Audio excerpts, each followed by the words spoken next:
I've been flying for almost 30 hours and the flight attendants won't stop crying. 30 hours ago, I hopped on a late-night flight from New York heading to Los Angeles. After boarding, I saw that I had an entire row to myself. Takeoff passed without incident, and soon I was stretched out for a nap across the row. I slept for a few hours, I don't know how long, but I woke up to some severe turbulence. It's possible the lights went out for a moment, but I was so disoriented it's hard to say. I checked my phone to see that it was 4:03 a.m., which I figured gave me about an hour until we landed. Then I looked out the window. I was shocked to see nothing but wide open ocean. My jaw dropped. There's obviously no ocean between New York and Los Angeles. I hit the button to call the flight attendant and spent the next few minutes racking my brain for a lake big enough to explain what I was seeing. I jumped when the attendant flicked off the light.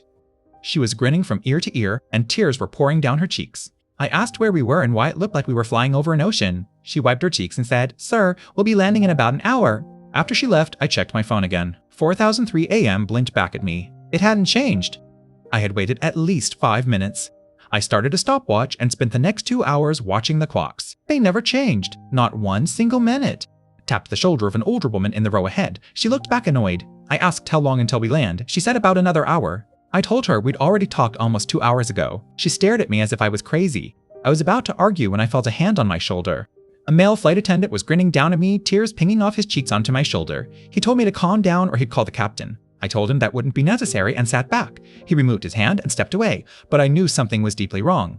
The flight attendants continued to stop by every few hours offering meals. My stopwatch now tells me I've been on this plane for more than 30 hours. I had explored all his coach and tried talking to other passengers. They've all told me they're expecting to land in an hour or so.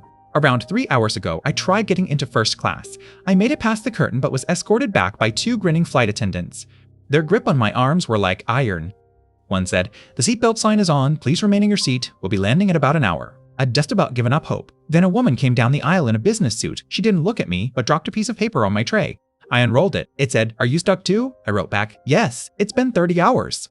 I folded it and left it on the tray by the aisle. She came back from the bathroom and picked it up as she passed. It's been 20 minutes since then. I don't know why, but I don't think the attendants would like it if they knew we were talking. It doesn't matter. I have to do something. I'll update you all with whatever happens next.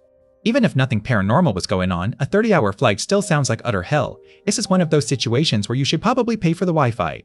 This is such a horrifying concept, being stuck in time. Maybe the turbulence was you crashing and you're dead, but don't realize it, stuck and unable to move on.